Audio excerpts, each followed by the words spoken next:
Witam wszystkich bardzo serdecznie na dzisiejszym spotkaniu. Najczęstsze błędy rodziców i nauczycieli wobec dziecka autystycznego. Moi drodzy, niby proste, a nie takie oczywiste, ja bym powiedziała. Dlatego uważam, że to jest jeden z ważniejszych tematów, szczególnie dla tych rodziców, którzy dopiero dowiadują się o tym, że ich dziecko jest dzieckiem neuroatypowym i będzie wymagało spersonalizowanego wsparcia. Podobnie to spotkanie dzisiejsze jest, myślę, takim dobrym wyjściem dla nauczycieli i też młodych terapeutów, którzy dopiero rozpoczynają swoją drogę ze spektrum autyzmu, żeby na starcie po prostu tych błędów nie popełniać. Mam nadzieję, że uda nam się to jakoś usystematyzować, ale też przestrzec przed popełnianiem właśnie różnego typu błędów.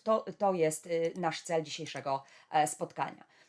Kochani, każdy z nas, jak tutaj jesteśmy, jak mnie słuchacie, ma swoje tak zwane królestwo, czyli tą przestrzeń, w której czuje się swojsko, bezpiecznie, którą zna, która nie bardzo jest w stanie go jakoś zaniepokoić albo zaskoczyć, czyli to, gdzie czujemy się naprawdę swobodnie i tam, gdzie jesteśmy rzeczywiście tacy, jacy naprawdę jesteśmy. No oczywiście dzieci w spektrum autyzmu mają dokładnie taką samą swoją przestrzeń, taki sam zamek, w którym czują się bezpiecznie. I teraz musimy pamiętać, że ze względu na to, że dzieci w spektrum autyzmu, one mają bardzo duże trudności w zakresie komunikacji, interakcji społecznych, ale także prezentują cały szereg zachowań, które są powtarzalne, nietypowe dla takiej populacji ogólnej dzieci.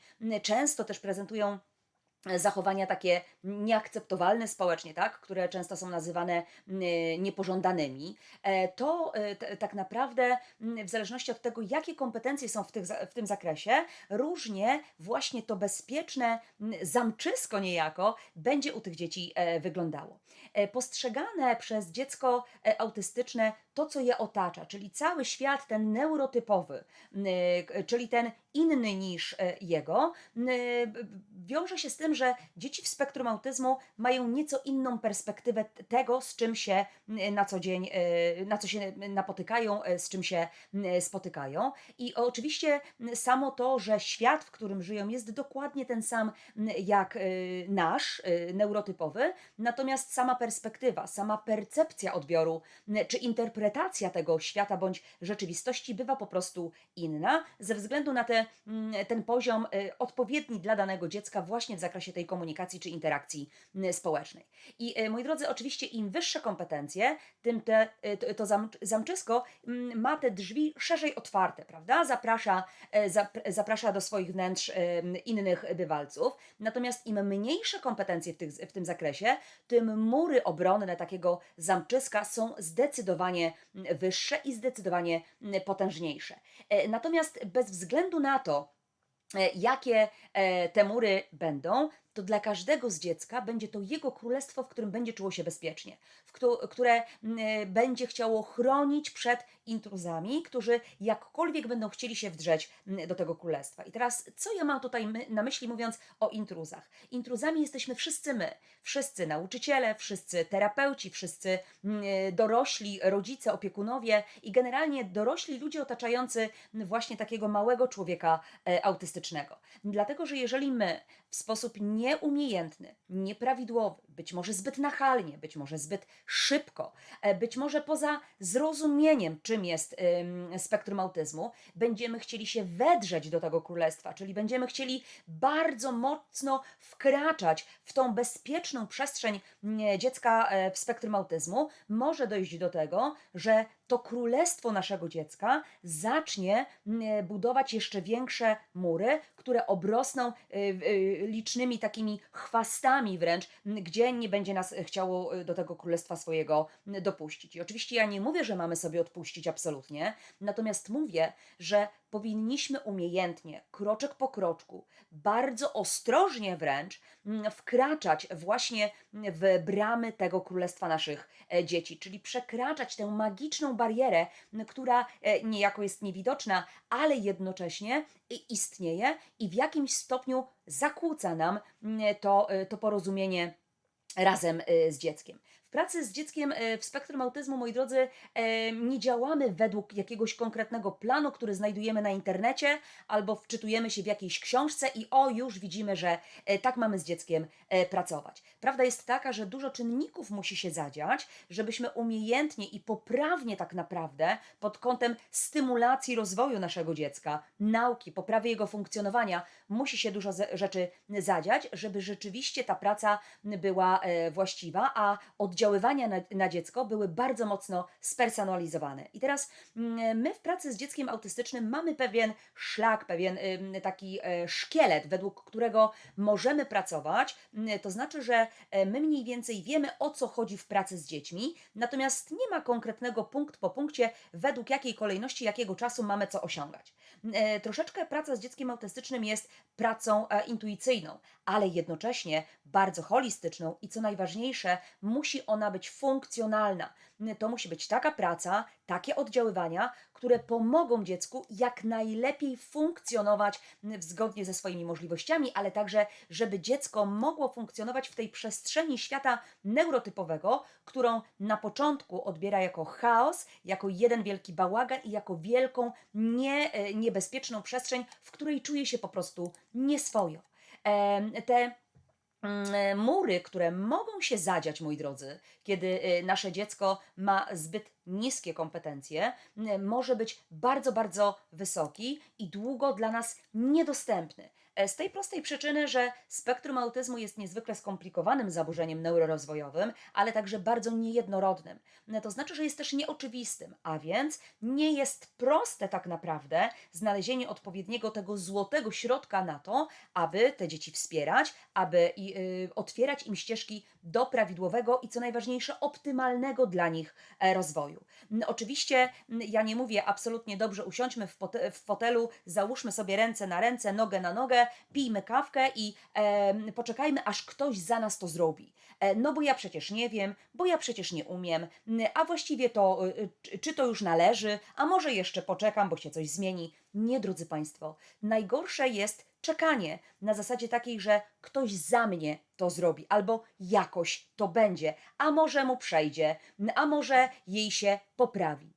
Każda bariera, która pojawia się tak naprawdę na drodze do rozwoju, na drodze do nauki wszelakiej, nauki ogólnopojętej, ma, albo przynajmniej powinna być podjęta próba, żeby tę barierę pokonać. I oczywiście z doświadczenia wielu rodziców, nas terapeutów, ale także wielu nauczycieli, wiemy doskonale i Państwo też zapewne to wiecie, że pokonując jedną przeszkodę, jedną barierę, wydaje nam się, wow, światełko w tunelu się nam otwiera, prawda?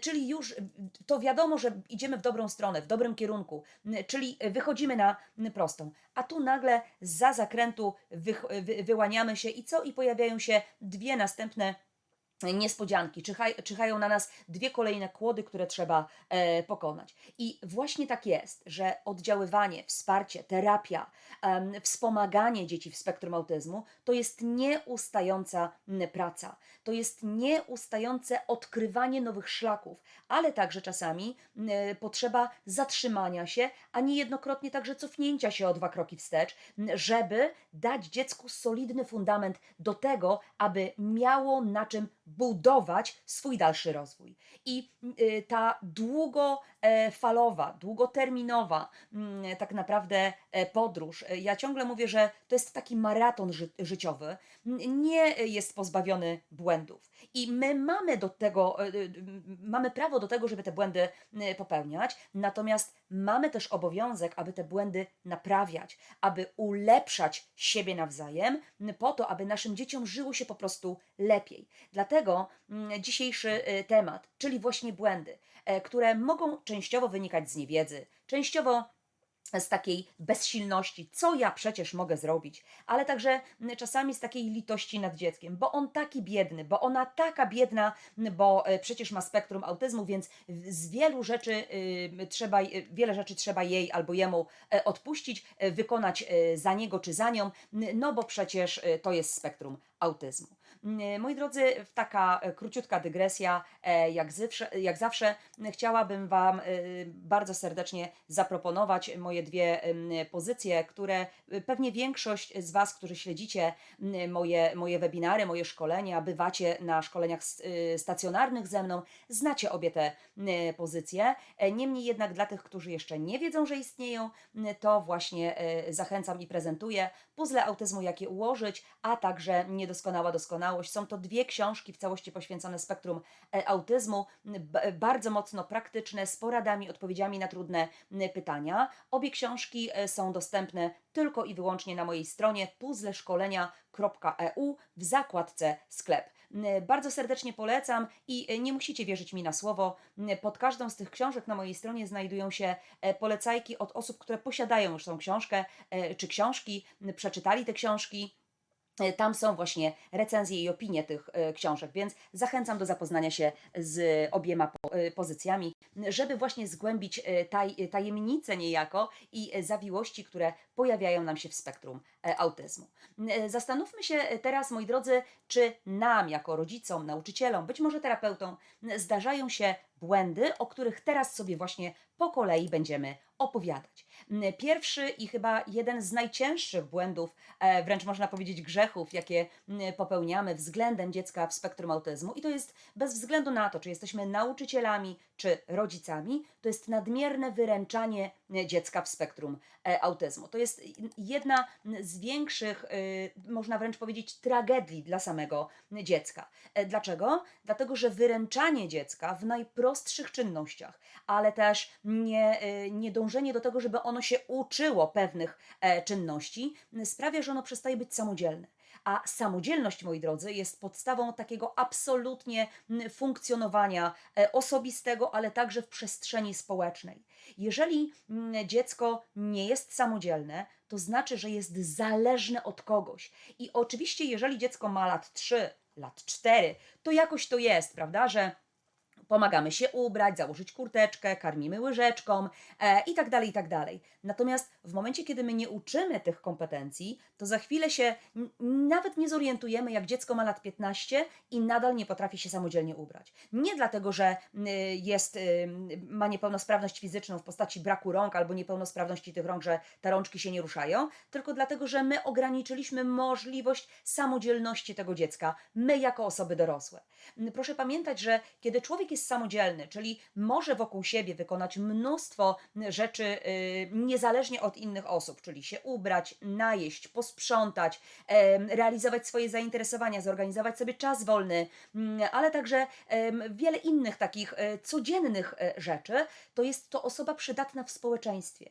Natomiast jeżeli dany człowiek nie jest samodzielny, a wręcz uzależniony od drugiego człowieka, bo wymaga ciągłego wsparcia, wyręczania go we wszystkim, to społeczeństwo takiego człowieka traktuje jak kulę u nogi. Czyli trzeba na niego łożyć, trzeba ciągle przy nim być, trzeba ciągle za niego coś robić. I niestety w przypadku dzieci w spektrum autyzmu to my w głównej mierze jako dorośli się do tego przyczyniamy, że kiedyś, za lat kilka, właśnie te dzieci, stając się osobami albo we wczesnej młodości, albo w wieku nastoletnim, albo także jako osoby dorosłe, one są, mówiąc brzydko, nieużyteczne, dlatego że nie są w żaden sposób samodzielnie funkcjonować.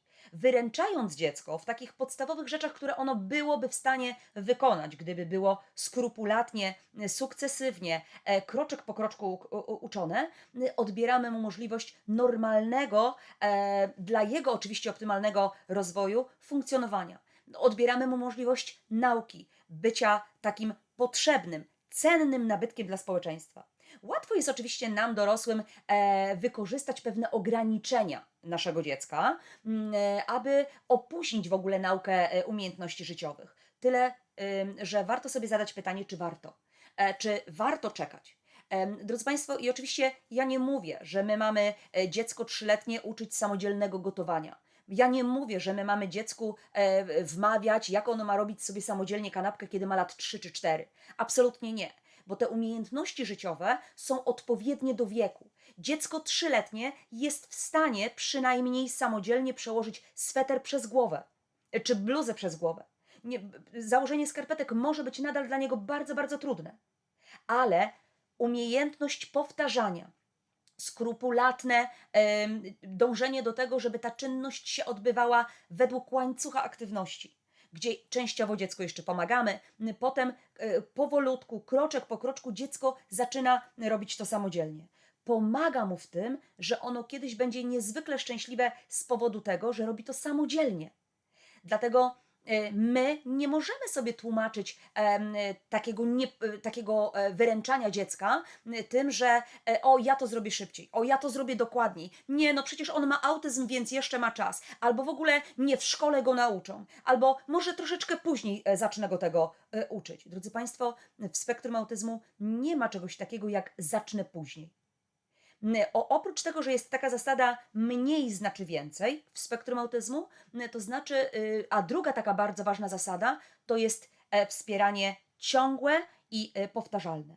Tylko wtedy dziecko ma szansę przyswoić te kompetencje. Biorąc pod uwagę to, że dzieci w spektrum autyzmu, wiele z tych dzieci ma kłopoty z ruchami celowymi, dlatego że rączka robi jakieś ruchy, ale jednocześnie ta rączka nie jest kontrolowana przez wzrok. To znaczy, że już na poziomie i kompetencji komunikacyjnych, gdzie że dziecko w ogóle rozwija swoją kompetencję komunikacyjną, to jest to, że ono śledzi wzrokiem jakieś desygnaty, lampę, psa, auto i tak dalej i swoim wzrokiem mówi do opiekuna, a co to jest? Opisz mi to, do czego to służy, jak się to nazywa. Nasze dzieci w wielu przypadkach nie mają tej kompetencji. I oczywiście ta koordynacja wzrokowo-motoryczna też bywa dla nich wyzwaniem, ale to nie zwalnia nas, dorosłych, z tego, żebyśmy skrupulatnie i powolutku ćwiczyli te kompetencje. Dostosowane oczywiście do możliwości dziecka.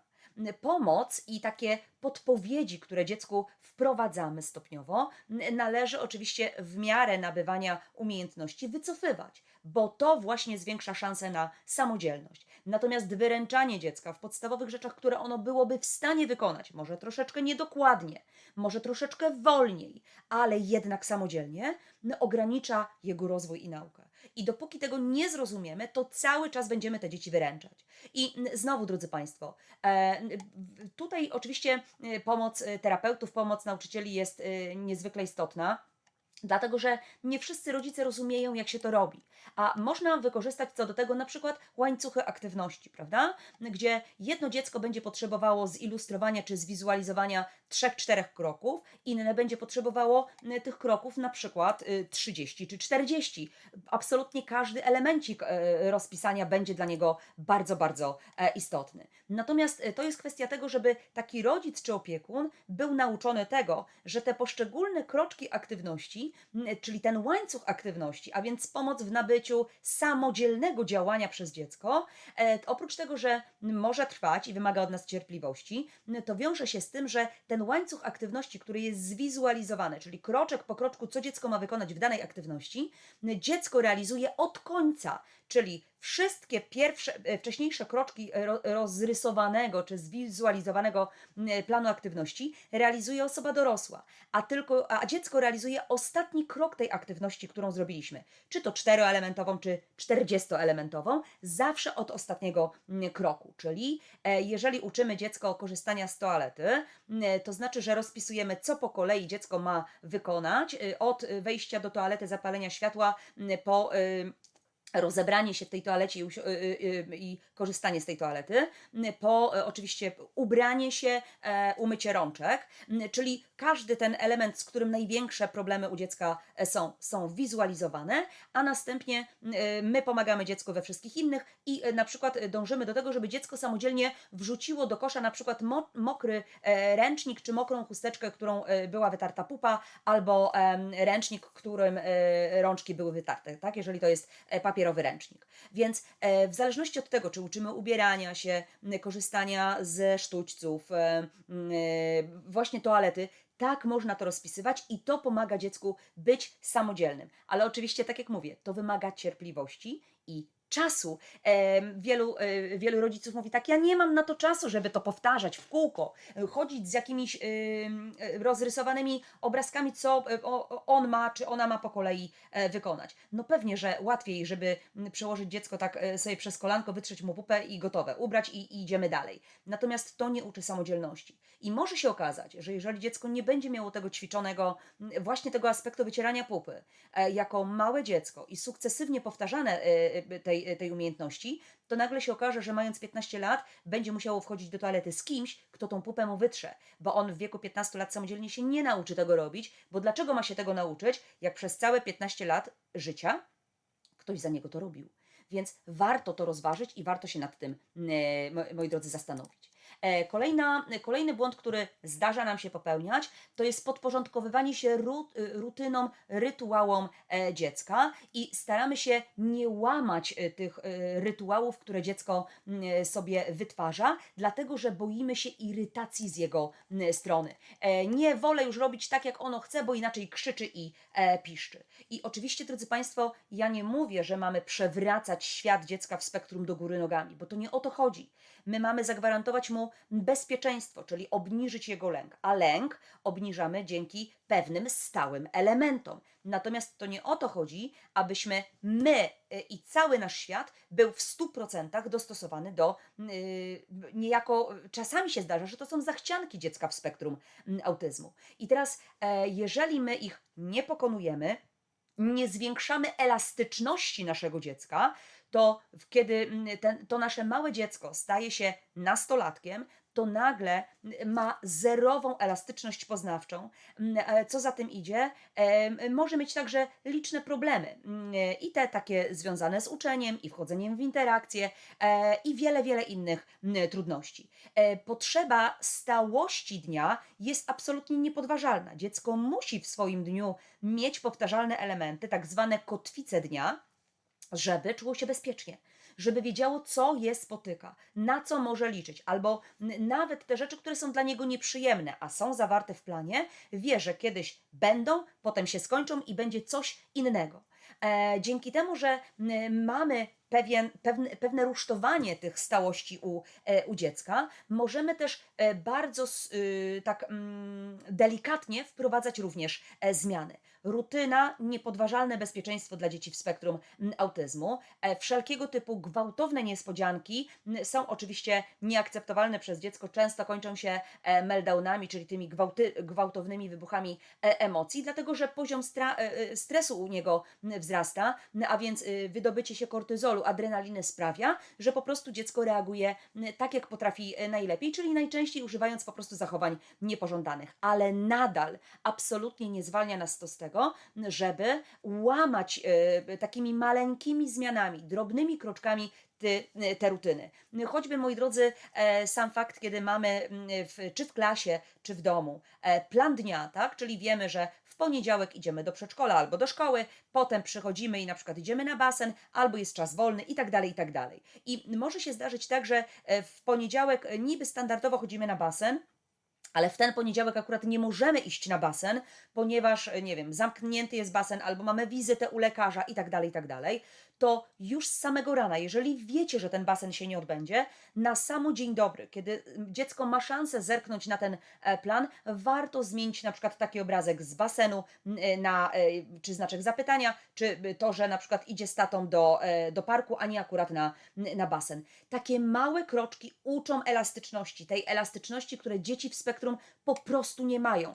A mówiąc jeszcze prościej, chodzi o to, aby, moi drodzy, wprowadzać maleńkimi kroczkami pewne wyzwania dla dziecka.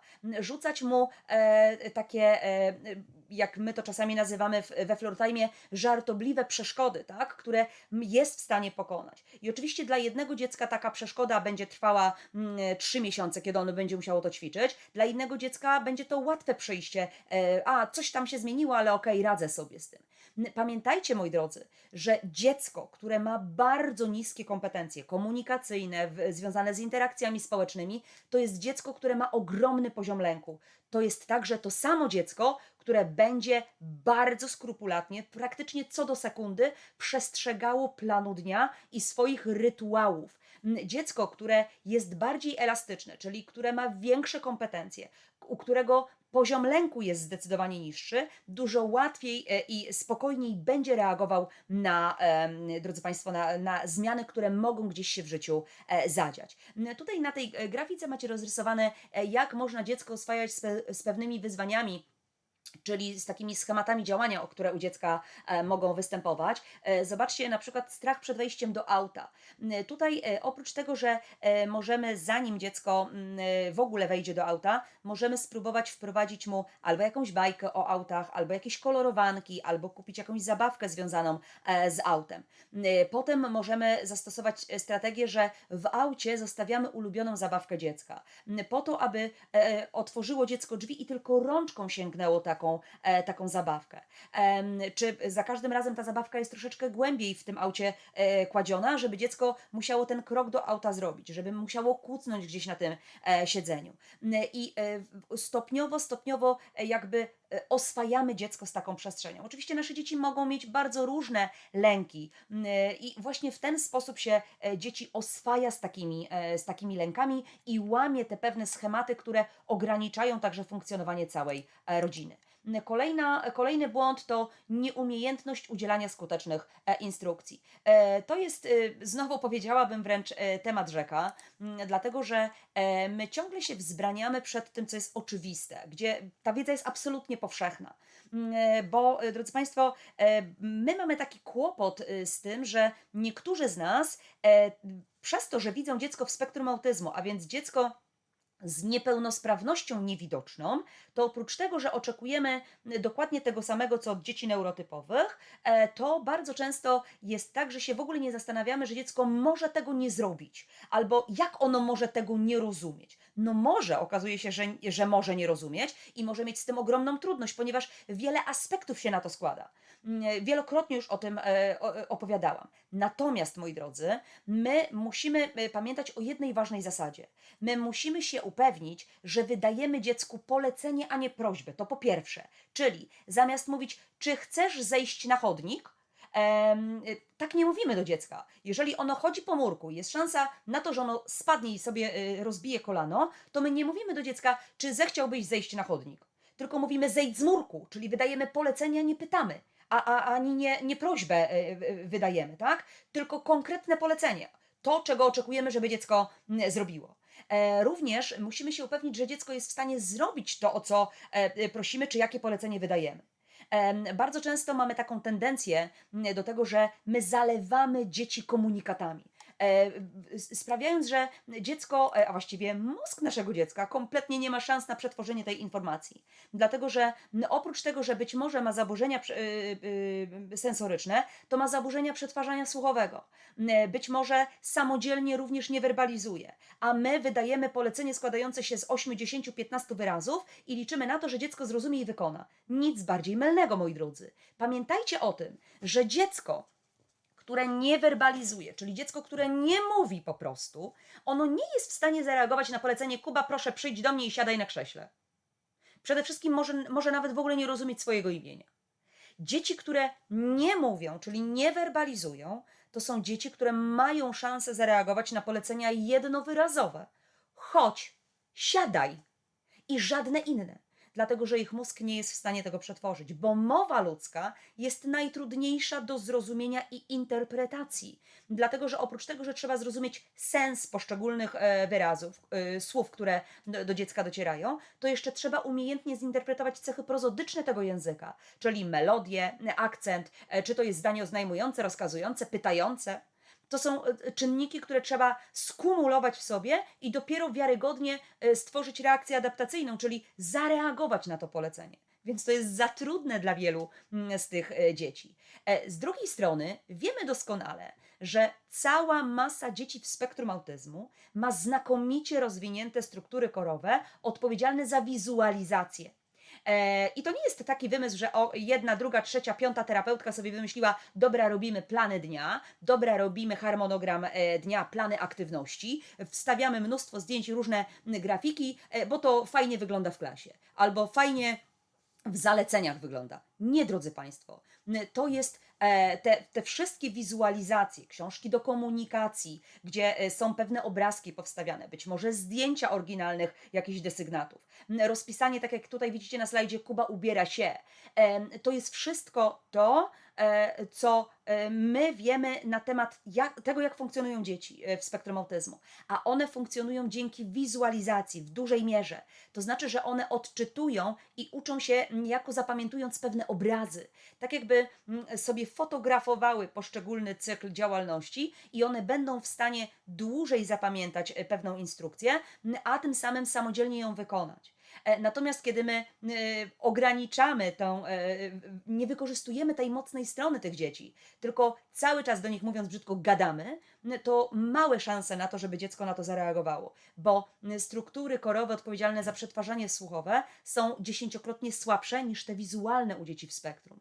Więc jeżeli mamy wiedzę, że wizualizacja im pomaga, to dlaczego z tego nie korzystać? Dlaczego im nie ułatwiać życia i nie poprawiać zdolności samodzielnego funkcjonowania? To jest bardzo, bardzo istotne. Właśnie, żeby rozpisywać te łańcuchy aktywności, o których Wam wcześniej powiedziałam. Kolejna kwestia, zobaczcie, proste rzeczy, które rozpisać możemy w ten sposób, przygotowując taką tabelkę najpierw, potem na końcu, albo teraz, potem na końcu, obojętnie jak to sobie nazwiemy, mogą pokazać też dziecku też, że coś się kończy, a coś się zaczyna, czyli uczymy też czasoprzestrzeni, uczymy rozumienia czasu, czyli uczymy funkcji wykonawczych, tych, które są nam niezbędne przez całe życie. Pokazując dziecku przez wizualizację to, co się ma zadziać, że teraz, Kuba, musimy posprzątać, czego dziecko może w ogóle nie lubić. I tutaj oczywiście oprócz tego, że sprzątać, to warto jest powiedzieć konkretnie, co dziecko ma zrobić, czyli włóż zabawki do pudełka, a nie posprzątaj, bo to jest abstrakcja. I potem mówimy, jak zabawki będą w pudełku, to idziemy na plac zabaw. Czyli dziecko wie, że ta nieprzyjemna rzecz, czynność, a więc sprzątanie się skończy i idę na plac zabaw. Ale potem wiem, że jak przyjdę z placu zabaw, to przychodzi po mnie mama i wracam do domu. I to jest także regulacja poziomu stresu i lęku u dziecka, a więc również zwiększanie elastyczności. I o tym należy pamiętać w pracy z dzieckiem, a nie udawać albo domyślać się, że przecież zrozumie, że przecież będzie wiedziało, a w ogóle musi się do tego przyzwyczaić. Dziecko nic nie musi. Natomiast my musimy dziecku dać szansę na to, żeby ono mogło się uczyć, rozwijać i jeszcze lepiej funkcjonować albo funkcjonować na miarę swojego optymalnego potencjału. I to jest nasz święty obowiązek, żeby właśnie w ten sposób wspierać nasze dzieci. Kolejny błąd, który nam się przydarza, to jest nie dawanie dziecku wyboru. Ja wielokrotnie, drodzy Państwo, już o tym opowiadałam, mówiłam, dawałam przykłady. Teraz to tylko podsumuję. Pamiętajcie, że nie dając dziecku możliwości wyboru, hamujemy jego rozwój. My sprawiamy, że dziecko czuje się bardzo zależne, ale jednocześnie dziecko wychodzi też z założenia, że ono nie musi. Nie musi, bo przecież i tak wszyscy za niego zrobią, i tak za niego podejmują decyzje. Poza tym, co on ma się odzywać albo podejmować jakieś decyzje, skoro nigdy nie są brane pod uwagę? Skoro i tak wszyscy dookoła wiedzą lepiej.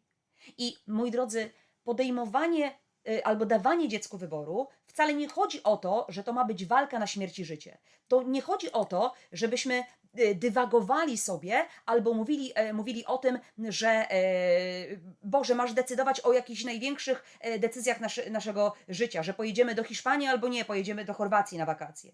Ale uczenie i dawanie dziecku wyboru tam, gdzie nie ma walki o władzę, pod tytułem kochanie, chcesz założyć bluzeczkę w Smurfy czy w Minionki? Chcesz zjeść dzisiaj banana, czy chcesz zjeść jabłko? Chcesz dzisiaj iść do parku, czy chcesz iść na plac zabaw? To są wybory, które dziecko samodzielnie może podjąć. Jeżeli oczywiście macie taką możliwość, w sensie, że możecie iść tu czy tu. I teraz danie dziecku takiego wyboru przez wizualizację dodatkowo jeszcze pozwala mu mieć pewną kontrolę nad własnym życiem. To znaczy, że dziecko czuje, że ma moc sprawczą, że może decydować sam o sobie.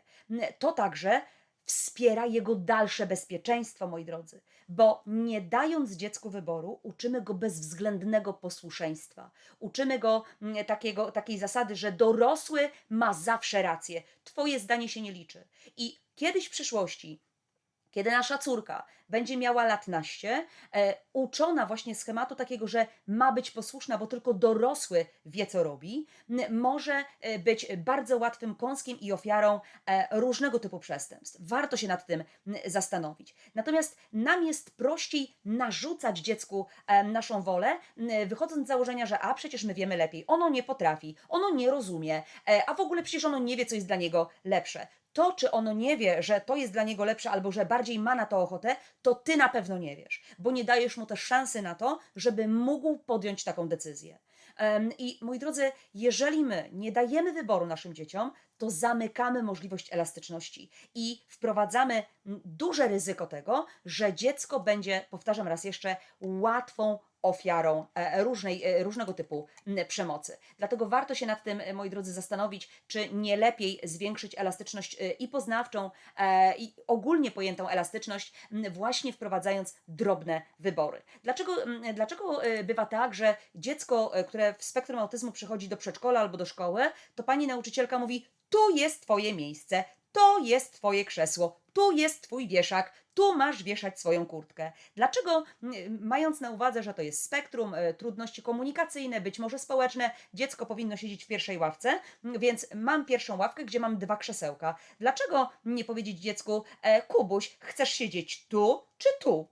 I już mam na starcie możliwość zbudowania z dzieckiem relacji. Czyli nie pokazuję, że jestem mądrzejsza i ja tu będę rządzić, tylko chcę z tobą być w relacji. Daję ci możliwość wyboru, tu gdzie czujesz się komfortowo.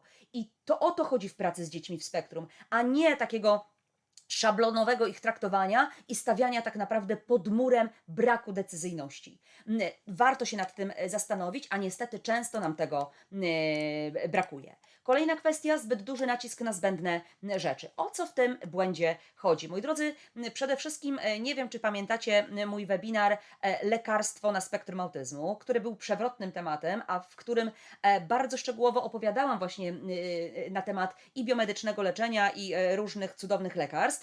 Jeżeli kogoś interesuje, to zachęcam do odnalezienia tego webinaru na YouTubie i przejrzenia sobie go. Natomiast powiem tylko 3 zdania dotyczące tego błędu. Mianowicie poszukiwanie cudownego lekarstwa, bo ktoś nam oferuje za jakieś wielkie pieniądze cudowną magiczną wodę, cudowne magiczne tabletki, cudowne magiczne oddziaływania, ręce, które leczą, mówiąc przysłowiowo, i wierzymy w to, że nasze dziecko w spektrum się uzdrowi, będzie wspaniale, cudownie zdrowym dzieckiem. I teraz 2 kwestie do wyjaśnienia. Pierwsza kwestia jest taka, że jeżeli te cudowne, magiczne lekarstwa pomagają dziecku i ono naprawdę na pstryknięcie palca staje się neurotypowe, to znaczy, że miało błędną diagnozę. To znaczy, że nigdy nie było w spektrum autyzmu.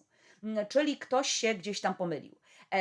Z drugiej strony, moi drodzy, jeżeli uciekamy właśnie w te takie leczenia, które są proponowane przez internet, albo sąsiadka z drugiego piętra ma wujka w Szwecji i ten wujek w Szwecji ma siostrę we Francji, ta siostra we Francji ma siostrzenicę, która ma syna i ten jej syn się ożenił z kimś tam i w ogóle urodziło mu się dziecko w spektrum i on mu podawał, nie wiem, marchewkę z oliwą, to nagle ozdrowiał, tak? I tego typu ścieżka leczenia jest wprowadzana, to jakby nie skomentuję tego. Sami sobie dopowiedzcie, jak się to może kończyć. Natomiast jedna ważna rzecz, jeśli chodzi o to magiczne leczenie. To, jakie decyzje podejmujemy, moi drodzy, to konsekwencje będzie ponosiło zawsze dziecko.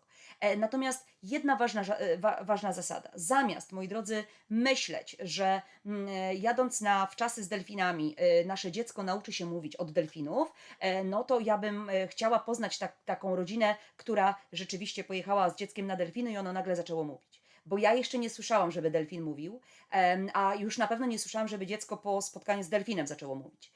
Więc tutaj warto nad tym się zastanowić. Na pewno, moi drodzy, do każdego dziecka w spektrum podchodzimy absolutnie indywidualnie, bo to, że tysiące dzieci mają diagnozę spektrum autyzmu, świadczy tylko o tym, że one mają dla siebie spersonalizowane trudności komunikacyjne, interpersonalne, związane z tymi zachowaniami takimi nieoczywistymi, które mogą występować. Więc absolutnie tylko i wyłącznie indywidualne podejście, holistyczne podejście do dziecka, które opiera się o zaspokojenie jego potrzeb, czyli potrzeba, a więc potrzeba komunikacji, bo z tym ma dziecko problem. Potrzeba związana z autostymulacjami, żeby dowiedzieć się, dlaczego te autostymulacje się pojawiają, bo autostymulacja jest efektem czegoś, a nie problemem samym w sobie. Więc tutaj to jest ważne, żebyśmy odkryli to, co istotne, jaka potrzeba tkwi u dziecka i dopiero wówczas ją realizujemy. Proszę pamiętać, że my bardzo często troszeczkę jesteśmy pogubieni, albo właściwie powiedziałabym, że troszeczkę ogłupiają nas różne, nie wiem, strony internetowe, być może porady ludzi, którzy nie mają pojęcia o czym mówią i jakby wpychają nas w taki kozi róg. Zmierzam, moi drodzy, do tego, że czasami zaczynamy pracę terapeutyczną od strony tej, na której siedzimy, ciała, a nie od tej właściwej. Zakładamy na przykład, że w pierwszej kolejności, bo potrzebą jest to, żeby dziecko było komunikatywne. No, pięknie to brzmi i to jest prawda. Natomiast, żeby tę komunikację poprawić, a więc wprowadzać wysokie umiejętności społeczne, tak, czyli te komunikacyjne również, no to zaczynamy od manier i zwrotów grzecznościowych. No i oczywiście maglujemy, torturujemy wręcz nasze dziecko, żeby mówiło dziękuję, dzień dobry, przepraszam. Tyle, że ono nawet nie potrafi powiedzieć, że chce siusiu, albo że chce mu się teraz pić, albo że jest zmęczone.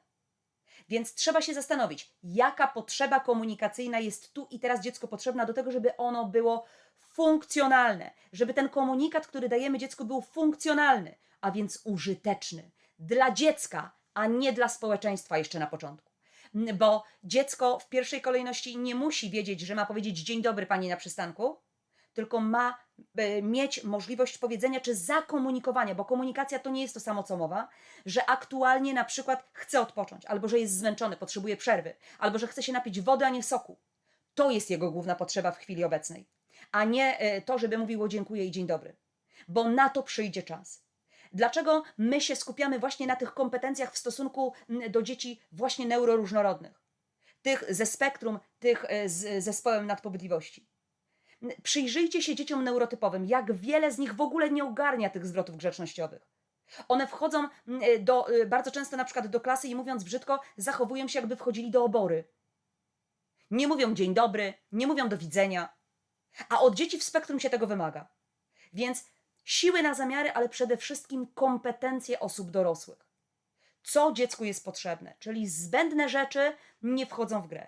Potrzebne są te, które opierają się na potrzebach dziecka i tego, żeby dziecko było użyteczne. W znaczeniu takim, żeby ono sobie radziło na tym poziomie, który aktualnie jest mu potrzebny. Proszę pamiętać, że kiedy my będziemy się skupiać na tym, żeby dziecko dostosowało się do neurotypowego funkcjonowania, czyli generalnie dążymy do tego, żeby ono było normalne. Znowu dygresja. Co to znaczy normalne? Bo ja nie wiem. Ale jeżeli ktoś wie, to ja zachęcam, żeby się ze mną kontaktował, bo ja chętnie się tego nauczę. Natomiast jeżeli my dążymy do tego, żeby dziecko stało się normalne, zamiast tego, aby wspierać jego rozwój, jego funkcjonowanie po to, aby zwiększyć jego potencjał funkcjonalny, to jest jakaś porażka. Moi drodzy, w wielu przypadkach dzieciom w spektrum autyzmu bardziej potrzebne jest to, żeby ono było samodzielnie w stanie wytrzeć sobie pupę, zrobić sobie kanapkę, żeby było w stanie pościelić samodzielnie łóżko, podzielić pranie na kolorowe, białe i włączyć pralkę, niż to, żeby ono czytało Pana Tadeusza albo poznawało funkcje trygonometryczne. Uwierzcie mi, że to, jeśli dziecko ma te zdolności funkcjonalne, czyli robi rzeczy samodzielnie, nie potrzebuje jakiegoś wielkiego wsparcia w takich podstawowych czynnościach, jak właśnie wytarcie pupy, to dla niego jest to o niebo cenniejsze niż inne rzeczy, niż analiza czy wpajanie mu właśnie tych funkcji trygonometrycznych. Pomyślcie nad tym. Kolejna rzecz to brak reakcji na zachowanie niepożądane. To jest kolejny błąd, który przydarza się najczęściej rodzicom. Dzieci w spektrum autyzmu, one potrzebują zasad, one potrzebują granic, one potrzebują modelowania tego, jak mamy się zachowywać. I pamiętajcie, że dzieci w spektrum, one się nie uczą w sposób naturalny, tak jak wszystkie inne dzieci. One nie uczą się przez naśladowanie, bo ich neurony lustrzane pracują zupełnie inaczej niż dzieci neurotypowych. Dlatego tutaj trzeba pracować od samego początku, jak to dziecko jest maleńkie, żeby wdrażać właśnie prawidłowe zachowania, żeby te trudności w regulacji emocji, które są główną podstawą i fundamentem do tego, że te zachowania niepożądane mogą się pojawić, czy zachowania agresywne, jak my to mówimy. To jest ważne, aby dziecko od samego początku było tego uczone. I oczywiście na temat regulacji emocji, tego dlaczego tak jest, jak to robić, zupełnie inna treść nam jest potrzebna w sensie webinaru. Nie jestem w stanie Wam tego opowiedzieć teraz. Ale jednocześnie nam jako dorosłym, czy to jak będąc babcią, dziadkiem, będąc mamą, tatą, ciocią, wujkiem, panią w szkole, panią w przedszkolu, my nie możemy pozwolić i nie ma przyzwolenia na to, żeby dzieci w spektrum autyzmu nas biły, kopały, pluły, niszczyły rzeczy, żeby biły inne dzieci. Bo jeżeli my na to dziecko przyzwalamy, a bo on jest taki malutki, to mu przejdzie. Nie przejdzie mu, to mu się tylko będzie utrwalało i wyrobi w sobie narzędzie jako takie zachowanie niepożądane, to będzie cel do osiągnięcia, jakby to będzie narzędzie do osiągnięcia celu. I moi drodzy, jeżeli my od początku nie będziemy nad tym pracować, to dziecko idąc do przedszkola, ono na pewno nie znajdzie się w przestrzeni rówieśniczej, bo żadne inne dziecko nie będzie chciało być bite czy kopane, szczypane, ciągnięte za włosy. Czyli już na dzień dobry będzie wykluczone z grupy rówieśniczej, a więc będzie izolowane. Dlatego naszym obowiązkiem jest to, żeby absolutnie nie ignorować, nie lekceważyć zachowań niepożądanych. Mamy się dowiedzieć, dlaczego dziecko zachowuje się w sposób aspołeczny, co ono chce nam przekazać tym zachowaniem i doszukać się przyczyny, zadziałać na przyczynę i dzięki temu eliminować zachowania niepożądane. Ale nie może być tak, że my machamy ręką, jak dziecko się tak zachowuje. Bo będziemy pogłębiać problem, a potem, kiedy dziecko ma 7-8 lat, będziecie szukać rozwiązania u psychiatry w postaci dajcie mu jakieś leki, bo sobie nie radzimy. Więc aby uniknąć takiej sytuacji, działajmy wcześniej. Bo dziecko, które będzie agresywne, które będzie miało ogromną impulsywność, będzie eliminowane z grupy rówieśniczej, to przede wszystkim. A poza tym będzie mu bardzo trudno wchodzić w jakiekolwiek interakcje z drugim człowiekiem. Kolejny błąd to programy wsparcia dla dzieci z zaburzeniami rozwoju. To jest absolutnie powiązane z tym, co przed chwilą sobie mówiliśmy. Mianowicie, moi drodzy, te działania absolutnie spersonalizowane, związane z tym, aby dziecko miało tak dobrane programy terapeutyczne, które mają mu pomóc w tym, aby ono jak najbardziej było samodzielne, tak? Czyli dajemy przez uczenie pewnych rzeczy, dajemy mu użyteczność, funkcjonowanie. Czyli nie chodzi o to, że dziecko ma siedzieć przy stoliku i z terapeutą powtarzać papo, pepi, popu i pokazywać, który kartonik jest do czego pasujący, dlatego że to mu jest do niczego niepotrzebne. Ale jeżeli my nauczymy pa w kontakcie, jak się żegnasz, to jest użyteczne. Rozumiecie? Zamiast pokazywać dziecku o, i dziecko dobiera etykiety do obrazków, pokażmy mu, że ten dźwięk, który dziecko werbalizuje, ma moc sprawczą. Ja rozumiem, co ono chce. Kiedy słyszymy, że dziecko werbalizuje jakiś dźwięk, niech to będzie dźwięk wprowadźcie mu użyteczność tego dźwięku. Na przykład za każdym razem reagujcie identycznie. Nawet jeżeli ten dźwięk tego nie oznacza, to pokazujemy dziecku, że rozumiemy, co ono mówi. I zachęcamy go w ten sposób do werbalizacji. Możemy nadać na przykład symbol pójścia do toalety. Jak dziecko mówi mówimy chcesz siusiu i prowadzimy dziecko do toalety, pokazując mu. I to może trwać miesiąc, pół roku na przykład. Ja nie wiem ile, bo każde z tych dzieci ma inaczej. Ale pokazujemy mu, że za każdym razem, kiedy ono mówi to my rozumiemy, że ono chce iść do toalety. Nadajemy mu pewną moc sprawczą tego dźwięku, pewne narzędzie użyteczne. I z każdym jednym dźwiękiem możemy tak robić, bo terapia i inne oddziaływania mają zwiększyć funkcjonalność dziecka, czyli to, żeby ono było jak najbardziej samodzielne. To o to chodzi.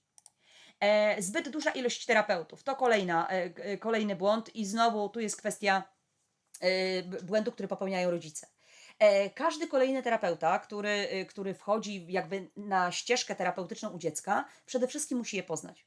Bo zanim zacznie pracę, to dobrze by było, żeby nawiązało z nim relację z tym dzieckiem.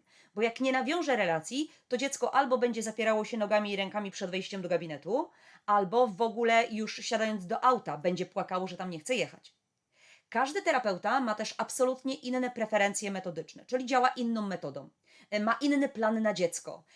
Jedni terapeuci to są terapeuci behawioralni, inni behawioralno-poznawczy, inni to są terapeuci rozwojowi, jeszcze inni mają jakby inny priorytet w terapii.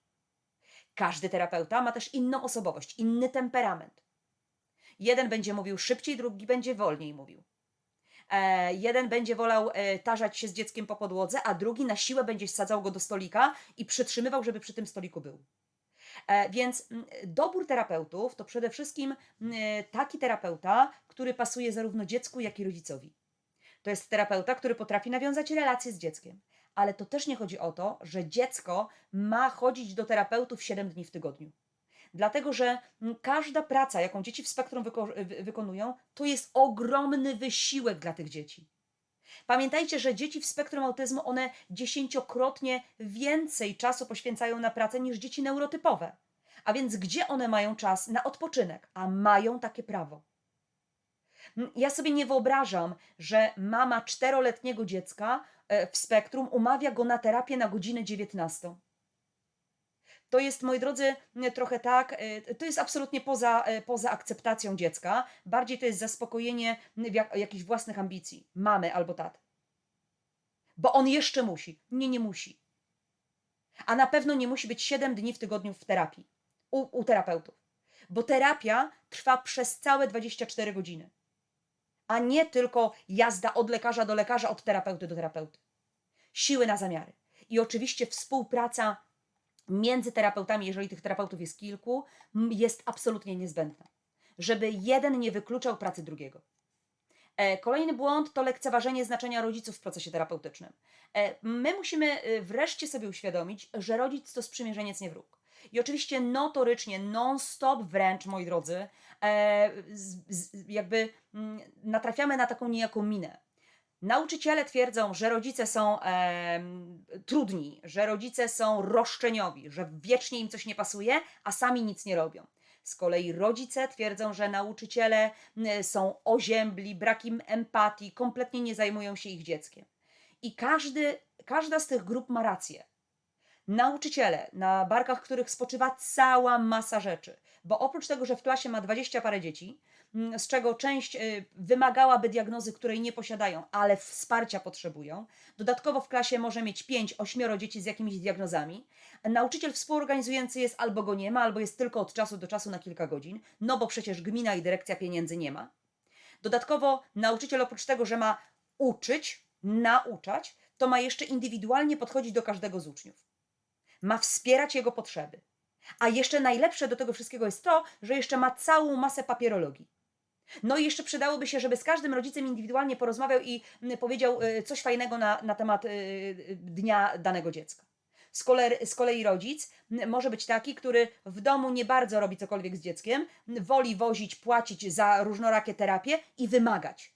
No bo przecież ja płacę, bo przecież ja do odpowiedniej placówki dziecko posłałam. I to właśnie, moi drodzy, jest brak współpracy. Brak komunikacji. My wolimy się nawzajem oskarżać, żądać od siebie nawzajem, a nie potrafimy ze sobą rozmawiać. Nie potrafimy wymieniać się poglądami i kompetencjami. Z jednej strony nauczyciele twierdzą, że wiedzą więcej, bo mają studia, bo oni już tyle przepracowali, a na przykład mieli tylko 2 takich dzieci.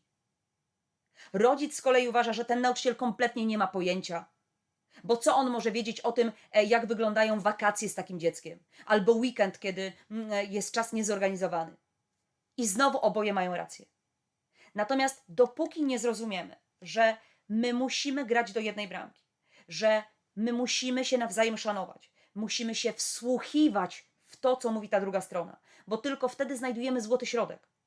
Bo tylko wtedy ustalamy jedne spójne zasady, czyli jesteśmy w stanie reagować i w szkole, i w domu dokładnie tak samo na dane zachowanie. Czyli nie ma chaosu poznawczego dla dziecka, bo ono wie, czy będzie w szkole, czy będzie w domu, to dokładnie tak samo wszyscy będą reagować. I chodzi o to, moi drodzy, aby jednocześnie nauczyciel nie wywyższał się przed rodzicami, jaki to jest mądry i genialny, a z drugiej strony, żeby rodzic też postawił się w roli nauczyciela, na barkach którego spoczywa naprawdę bardzo dużo rzeczy. Czasami jest też tak, że rodzice gubią się w całym tym bałaganie logistyki i na siłę próbują dziecko w spektrum wepchnąć do szkoły masowej, gdzie ono się kompletnie nie nadaje, bo nie mówi, bo nie ma żadnego źródła komunikacji, narzędzia do komunikacji. I rodzic wychodzi z założenia, że jak puści do szkoły masowej, to ono się tam nauczy. Nie nauczy się. Poza tym, że będzie miało jeszcze większy lęk i jeszcze więcej zachowań niepożądanych. I to też powinno być w drodze komunikacji rodzicom przedstawiane. Współpraca daje siłę każdemu, a wygrywa na tym zawsze dziecko. I to jest bardzo, bardzo istotne. Z tym punktem, który przed chwilą jest powiązany kolejny błąd, a więc brak współpracy z rodzicami i innymi terapeutami. Jeżeli, moi drodzy, każdy sobie rzepkę skrobie, jeżeli my nie budujemy dialogu, współpracy, nie wymieniamy się poglądami na temat dziecka, to opóźnia się proces terapeutyczny i edukacyjny. To wydłuża drogę do celu. Dziecko stoi ciągle na starcie i ono nic nie może dalej osiągnąć, bo nauczyciel sobie, rodzic sobie, terapeuta sobie, nauczyciel sobie i każdy o czym innym mówi, każdy co innego robi, każdy co innego wytyka temu dziecku, a tak naprawdę przegrane jest tylko dziecko. Bo nie wie tak naprawdę kompletnie, na co może liczyć, od kogo, jakie wsparcie może otrzymać. Brak cierpliwości terapeutyczno-opiekuńczej. Kolejny punkt, który też nam się zbyt często przydarza. Dlatego, że my, drodzy Państwo, oczekujemy szybkiego efektu. Natomiast brak tych szybkich efektów zniechęca nas. Bo jak ja nie widzę, że chodzę z dzieckiem pół roku na terapię, a ono nadal nie mówi, no to kiedy zacznie mówić? I tutaj to zniechęcenie, ale też taka roszczeniowość wiąże się, moi drodzy, z tym, że terapeuci szczególnie mogą popełnić błąd w postaci wyznaczenia ramy czasowej. Bo taki terapeuta na spotkaniu z rodzicem tam spotka się z dzieckiem raz, drugi, czy 10 minut ma takie dziecko w gabinecie i nagle twierdzi, nie, no myślę, że jak tak pół roku będzie chodziło regularnie na terapię, to zacznie mówić. Tyle, że pamiętajcie, drodzy terapeuci, że ten rodzic to zapamiętał. On doskonale zapamiętał, jaką ramę czasową wyznaczyliście. I on za pół roku nie omieszka się upomnieć o to, dlaczego jego dziecko nadal nie mówi. Więc zastrzegam, zachęcam także do tego, abyście, drodzy Państwo, nie wyznaczali ram czasowych, bo będziecie z tego rozliczeni. Natomiast robimy wszystko pod kątem przede wszystkim oceny funkcjonalnej takiego dziecka i dążymy małymi kroczkami do tego, aby to osiągnęło. Na miarę jego możliwości. A dla każdego z tych dzieci ta miara będzie zupełnie inna. I tutaj będzie bardzo to istotne. W momencie, kiedy my oczekujemy natychmiastowego takiego mistrzostwa u naszych dzieci, dając bardzo skomplikowane, poza możliwościami tego dziecka zadania, to wywołujemy u niego lęk. Uniemożliwiamy relacje, a więc sprawiamy, że mur, który dziecko zaczyna budować, będzie ogromny i w pewnym momencie będzie nie do rozbicia. Więc z drugiej strony, moi drodzy, musimy mieć na uwadze to, że, tak jak powiedziałam Wam na początku, mniej znaczy więcej. Nam nie wolno rzucać dziecka w spektrum autyzmu na środek oceanu z samolotu i oczekiwać, że nauczy się pływać. Bo macie jak w banku, że ono utonie. Dokładnie tak samo jest w tych terapiach. Dokładnie tak samo jest w doborze strategii terapeutycznych. Albo w wyzwaniach, jakie przed dzieckiem stawiamy. Brak oceny własnej pracy. To, moi drodzy, jest też jeden z niestety częstszych błędów, dlatego że co niektórzy nauczyciele i terapeuci mogą sobie wymyślić i stworzyć niejako taki obraz samego siebie, że są niezastąpieni, że są po prostu genialnymi terapeutami i nie ma lepszych od nich. Natomiast takie zadufanie w sobie, polegające na tym, że przygotowuję 5 pudełeczek i pracuję z 10 dzieci, które do mnie do gabinetu przychodzi, no bo przecież ma spektrum, to pracuję za koleją, na przykład. Albo się nie dokształcam, bo już przecież pracowałem z 2, no to już wiem, jak to robić. Nie czytam najnowszych trendów. Nie rozmawiam z rodzicami, bo przecież oni są i tak mało doinformowani, i tak nie wiedzą, o co chodzi. To ja wiem najlepiej. To jest, moi drodzy, takie stanie na krawędzi nad przepaścią i bardzo szybko można w tę przepaść wpaść. Nie ma czegoś takiego jak ludzie nieomylni. Każdy z nas ma prawo do popełniania błędu, ale każdy z nas ma obowiązek przyznania się do tego błędu i go naprawienia. Jeżeli my uważamy, że wiemy wszystko najlepiej i w ogóle nic już nie jest w stanie nas zadziwić, i w ogóle wszystko już wiem, co po kolei i przewiduję wszystko, to moi drodzy, czas zastanowić się nad zmianą pracy. To na pewno. Dlatego, że taka droga prowadzi nas donikąd. Ja z dziećmi w spektrum autyzmu pracuję od 20 prawie 2 lat i wyobraźcie sobie, że ja naprawdę mało wiem o spektrum autyzmu. Każde kolejne dziecko, każdy kolejny nastolatek, a tych mam coraz więcej, z którymi się spotykam, z którymi rozmawiam, zawsze mnie zaskakuje. Zawsze czymś mnie zaskakuje i czasami odbiera mi mowę, nie wiem co powiedzieć. Nie wiem jak zareagować. I ja potrafię się przyznać do błędu. Potrafię powiedzieć, naprawdę nie wiem co mam zrobić. Dlatego warto robić sobie taką samoocenę. Bo najważniejsze jest to, żeby umieć przyznać się do błędu, przyznać się do tego, że naprawdę mogę tego nie wiedzieć. Wtedy rzeczywiście dziecko trafia w odpowiednie ręce. Wtedy jest szansa na to, że ten terapeuta zacznie poszukiwać rozwiązań spersonalizowanych właśnie dla tego konkretnego dziecka. Kolejny błąd to, moi drodzy, zbyt mała ilość ruchu. Ja nie będę, bo czas nas goni, nie będę Was tutaj zanudzać kwestią związaną z tym, co tam się w mózgu dzieje, jak te obszary ruchu, czucia i mowy są blisko siebie, jak one na siebie oddziałują, korelują ze sobą. Powiem tylko tyle. Ruch jest podstawą dobrego funkcjonowania. Ruch, motoryka to jest to, co jest wyzwalaczem wszystkiego następnego. To jest to, od czego w ogóle zaczyna się funkcjonowanie naszych dzieci. Nasze dzieci potrzebują aktywności. I tu nie chodzi o to, że one mają chodzić na ściankę wspinaczkową, potem na basen, jeździć na rowerze, jeździć na rolkach, biegać i jeszcze milion różnych rzeczy. Tak, jak najbardziej to jest wskazane, żeby miały czas na aktywność fizyczną. Tyle, że ten ruch wiąże się także z drobnymi pracami domowymi, które oczywiście będą uwzględniały możliwości dziecka w kontekście koordynacji wzrokowo-motorycznej, jego siły, sensoryki itd., itd. Dlatego ruch to także, moi drodzy, taka mała motoryka, czyli coś, co dziecko robi tylko rączkami. Być może siedzi tylko na podłodze i do jednej miseczki wkłada banany, a do drugiej wkłada jabłka. Ale ten ruch, ta aktywność fizyczna powinna zadziać się każdego dnia, nawet kilka razy w ciągu dnia. W przypadku szkoły przerwy mózgowe, czyli te przerwy, które w trakcie lekcji powinny się zadziać. Jeżeli lekcja trwa 45 minut, to po 20 minutach nauki, zgodnie z najnowszą wiedzą i badaniami, powinna być wprowadzona przerwa mózgowa, czyli aktywność fizyczna dla wszystkich dzieci w klasie, trwająca od 2 do 4 minut. Gdzie dzieciaki wstają z ławki, robią 3-4 przysiady, 5 podskoków, pajacyków, krążą ramionami, być może się zginają, siadają do ławki. Wtedy zaczynają od nowa mieć koncentrację. I jeżeli my takich rzeczy nie wiemy, to potem się zastanawiamy, dlaczego dzieci w połowie lekcji zaczynają nam przeszkadzać.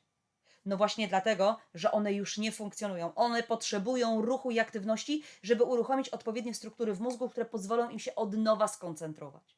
Ale ruch, powtarzam raz jeszcze, nie chodzi o typowe aktywności fizyczne stricte, tylko o to, żeby dzieci angażować w różnego typu aktywności. Koszenie trawy, odnoszenie swoich sztućców do zlewu, wsuwanie krzeseł. To są takie aktywności, które dziecko powinno być angażowane. Kolejna kwestia, brak wsparcia rodziny dziecka w spektrum autyzmu. Tutaj, moi drodzy, absolutnie nie będę się rozwodzić. Na YouTubie, ale także na mojej stronie www.puzzleszkolenia.eu. Tam są co najmniej 2 długie webinary dotyczące wypalenia rodzicielskiego, ale także tego, z jakimi trudnościami spotyka się rodzic dziecka w spektrum. Zachęcam Was do zapoznania się z treścią właśnie tych 2 webinarów, bo tam bardzo szczegółowo o tym mówię. Natomiast chodzi mi, moi drodzy, o to, żebyście ci, którzy nie macie swoich osobistych dzieci w spektrum autyzmu, a jedynie z nimi pracujecie, pamiętajcie o tym, że tam, gdzie rodzi się dziecko w spektrum autyzmu, czy z zespołem nadpobudliwości psychoruchowej, to ta rodzina cała staje się neuroróżnorodna. To znaczy, że tam, gdzie jest dziecko autystyczne, to ta rodzina zaczyna cała funkcjonować jak rodzina autystyczna. Z różnymi schematami, powtarzalnością, pewną rutyną, która pomaga tak naprawdę funkcjonować dziecku. To jest taka rodzina, która wielokrotnie musi rezygnować ze swoich takich aktywności, które do tej pory miała. dlatego że po prostu dziecku to nie służy. A co za tym idzie, niestety najbliżsi bardzo często się odsuwają od takiej rodziny. Rodzeństwo mamy takiego dziecka mówi: wiesz co, Kasia, nie przyjeżdżaj do nas, bo nasza Zosia się boi twojego Kuby, jak on tak piszczy. Babcia przestaje przyjeżdżać, bo właściwie nie wie, jak ma zareagować na to, jak to dziecko ją kopie. A w ogóle, gdzie pójdzie z nim do kościoła, obciach będzie, wszyscy się będą gapić, jak on tak będzie piszczał. I te kontakty się urywają. Ale to jest tylko jedna z rzeczy, która się przydarza rodzinie. Zachęcam Was do obejrzenia właśnie tego konkretnego webinaru. Słabe zaopatrzenie dziecka w spektrum w terapię. I teraz zobaczcie, powiedziałam Wam, że wiele dzieci w spektrum ma zbyt dużo terapii, tak? Czyli mamy całą masę dzień po dniu terapii dla dziecka, tu jeszcze lekarz, tu jeszcze jakieś badania i tak dalej, i tak dalej. Ale mamy też dzieci, które niestety nie są w ogóle w terapii. Może być tak, że mama, tata odsyła dziecko na terapię raz w tygodniu na 45 minut, albo trzeba nad komunikacją popracować, to poślemy go tylko na logopedię. I potem w domu, Potem w domu najlepiej włączyć telewizor albo dać mu pada, no bo przecież ja już jestem taka bardzo zmęczona, nie mam siły na nic. I teraz dziecko, które jest tak naprawdę w żaden sposób nie zaopatrzone. Bo pamiętajcie, że terapia dziecka to jest terapia 24 godziny na dobę, czyli wiadomo, że to dziecko 24 godziny na dobę nie będzie u terapeutów. Ono będzie u jednego, dwóch, trzech terapeutów. Tu integracja sensoryczna, tu być może trening umiejętności społecznych, tu być może komunikacja, jakaś logopedia i tak dalej, i tak dalej. Ale cała reszta musi się zadziać w domu. W domu. U rodziców, przez rodzeństwo. Wtedy dziecko ma szansę na optymalny rozwój i naukę. Nie wolno zwalać tego na nauczycieli czy terapeutów. Największa praca i tak spoczywa na rodzinie. I wcale nie mówię, że to jest proste. To jest bardzo, bardzo trudne. Zmęczenie fizyczne psychiczne i fizyczne rodziców. Ponownie zachęcam do obejrzenia tych dwóch wcześniejszych webinarów, dlatego że, moi drodzy, pamiętajcie o tym, że oprócz tego, że my jako nauczyciele czy terapeuci, którzy nie mamy swojego prywatnego dziecka w spektrum, a więc tylko zawodowo zajmujemy się tymi dziećmi, to w każdej chwili możemy powiedzieć: dobra, nie mam ochoty, zmieniam, przekwalifikuję się, będę teraz pracował z dorosłymi. Nie chcę już pracować z dziećmi, bo mnie denerwują, bo są wkurzające, irytujące, nie mam siły. Prawda? Jest proste. Zmieniam tabliczkę, zmieniam pacjentów. Albo nie, dobra, nie będę nauczycielem 1-3, tylko podnoszę swoje kwalifikacje i na przykład zaczynam pracować w poradni. Tak? Natomiast rodzic tak nie może zrobić. To znaczy, oczywiście zdarzają się sytuacje, że taka sytuacja ma miejsce, natomiast większość rodziców jednak nie. I oprócz tego, że oni mają na głowie dom, swoje obowiązki zawodowe, być może inne dzieci w domu, to non-stop, bo 24 godziny na dobę mają też wspierać dziecko w spektrum. A więc nie mają czasu na odpoczynek, na zaspokajanie swoich zainteresowań, kontynuacji swojego hobby. Poza tym nie bardzo też mama ma jak wyjść do kawiarni, no bo koleżanek nie ma, bo one się wszystkie wycofały z życia tej rodziny. Dlatego tutaj jest niezwykle potrzebne to, aby w terapii dziecka nie zapominać o rodzinie, czyli mamie, tacie i rodzeństwie. Bo oni też potrzebują wiedzieć, jak żyć. One też potrzebują zaspokoić swoje potrzeby. Należy o tym, drodzy Państwo, pamiętać. Kolejna kwestia: zrzucanie odpowiedzialności terapeutycznej tylko na terapeutów i nauczycieli. To, co powiedziałam Wam wcześniej. Rodzic przede wszystkim musi mieć wyjaśnione, na czym polegają działania terapeutyczne. Co temu dziecku jest potrzebne, jak to należy robić. Rodzic musi być też nauczony, jak postępować z dzieckiem, jak wyznaczyć mu granice, jak uczyć go samodzielności. To oczywiście wymaga ogromnego wysiłku, pracy naokoło 24 godziny na dobę. Dlatego, że, powtórzę raz jeszcze, sama praca terapeutyczna albo szkoła nie wystarczy. Nie wystarczy, żeby dziecko rozwijało się optymalnie. Ponadto pamiętajcie, obowiązkiem nauczycieli nie jest uczenie waszych dzieci samodzielności. To jest wasz obowiązek. Nauczyciel tylko to kontynuuje, udoskonala, częściowo wykorzystuje to w szkole, ale nie ma obowiązku uczyć samodzielności. To jest wasz obowiązek jako rodziców. Tak samo nauczyciel może was wesprzeć w eliminacji zachowań niepożądanych, w tworzeniu pewnych zasad w domu, ale to do was głównie ta praca należy. Wy nie możecie tego zrzucać na nauczycieli czy terapeutów. Bo pamiętajcie, że konsekwencje ponosi wasze dziecko. To, jak wy będziecie względem niego się zachowywać. I o tym trzeba pamiętać. Pozostawienie dziecka w spektrum zbyt długo samemu sobie. To, moi drodzy, najlepsza droga do tego, aby dziecko uciekało w autostymulację, aby dziecko się izolowało, aby pogłębiało swoje zachowania schematyczne, różnego typu sensoryzmy między innymi. Pomysły na zabawę, aktywności są ograniczone u takiego dziecka. Bardzo często ta zabawa ciągle wygląda tak samo. Natomiast my musimy rozumieć, że ta powtarzalność zabawy daje mu taką gwarancję bezpieczeństwa. Bo kiedy ustawia dokładnie tak samo autka, buduje tę samą wieżę, bawi się dokładnie tak samo tymi laleczkami, to wie, że tam się nic nie zadzieje. Nic się nie zmieni, nic mnie nie wystraszy. To nie będzie chaotyczne, tylko powtarzalne, bo przedmioty są zawsze takie same. Nic innego się tam nie może wydarzyć. Ale jednocześnie, jeżeli my nie będziemy próbować dołączać do dziecka, do tej zabawy, to zamczysko i królestwo naszego dziecka zacznie się otaczać kolejnymi odcięciami, tak? Wielkim murem, fosą z wodą, być może oceanem, bezludną wyspą. Dlatego, moi drodzy, tu warto jest podążać za dzieckiem, czyli poobserwować, co dziecko lubi, kiedy jest szczęśliwe i próbować rozumieć, co mu ta zabawa daje, a potem nie na siłę, nie ingerować w tę zabawę, ale spróbować pobawić się tak właśnie jak dziecko. O tym szczegółowo mówię podczas szkolenia z Floor Time'u. Jak właśnie do tego dziecka dołączyć. Zbyt częste albo błędne diagnozowanie spektrum autyzmu. Kiedyś dużo się o tym mówiło, że teraz ta taka moda na te wszystkie diagnozy ADHD, wszystkie diagnozy autyzmu, bo tu ich zwalniają z różnych egzaminów, tu mają łatwiej i tak dalej, i tak dalej. Drodzy Państwo, każdy człowiek w pewnym zakresie jest neuroatypowy. To znaczy, że w jakiejś kwestii nieco inaczej postrzega jakieś parametry, jakieś czynniki sensoryczne, jakieś sytuacje. I każdy z nas tak ma. Natomiast neuroatypowy to taki, który z tym swoim troszeczkę innym przetwarzaniem, troszeczkę inną percepcją w danym aspekcie, czy to właśnie sytuacyjnym, czy sensorycznym, sobie radzi. To znaczy, że nie potrzebuje chodzić na terapię, nie potrzebuje brać leków. Po prostu pewne rzeczy woli albo nie woli. Pewne rzeczy lubi robić bardziej, a inne mniej. I to możemy potraktować jako neuroatypowość. No jak wszystkie twoje koleżanki lubią chodzić na dyskotekę, a ty nie lubisz chodzić na dyskotekę. No masz do tego prawo. Ale to nie znaczy, że od razu masz być w terapii, bo ty dyskoteki nie lubisz.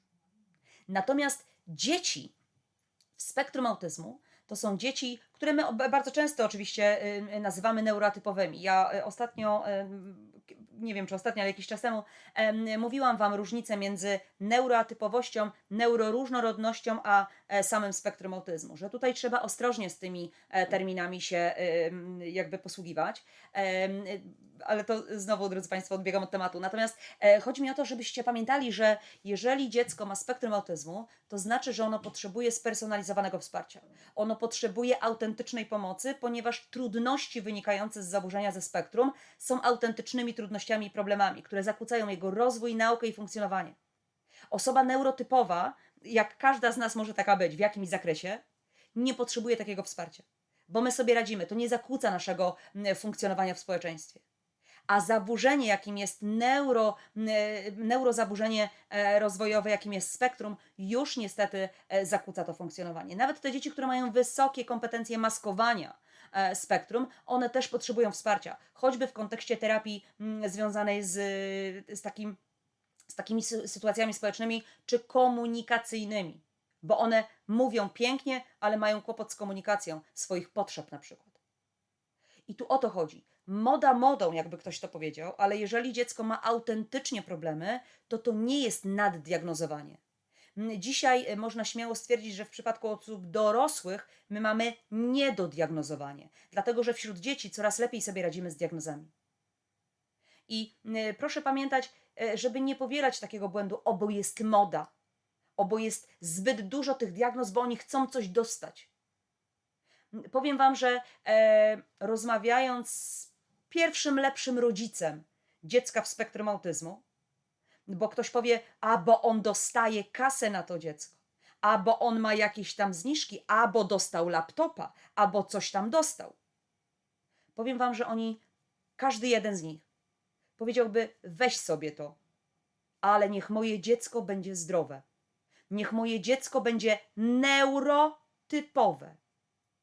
I 100% rodziców prawdopodobnie by tak powiedziało. Przynajmniej tak myślę. Bo z tymi, z którymi rozmawiam, każdy z nich tak powiedział. Dlatego, moi drodzy, jeżeli nie jesteście w butach takiego rodzica, nie uczcie go wiązać sznurówek. Zostawiam do rozważenia to zdanie, które teraz tutaj wybrzmiało, moi drodzy. To tyle, co dla Was przygotowałam. Oczywiście to nie wyczerpuje listy błędów, jakie my popełniamy, natomiast wiele z nich niestety jest dość powszechna i to jest niestety już niebezpieczne. Dziękuję Wam bardzo serdecznie za uwagę. Mam nadzieję, że troszeczkę Wam się to usystematyzowało, troszeczkę więcej już wiecie. Zachęcam na kolejne spotkania ze mną, a za dzisiaj bardzo serdecznie dziękuję i do zobaczenia.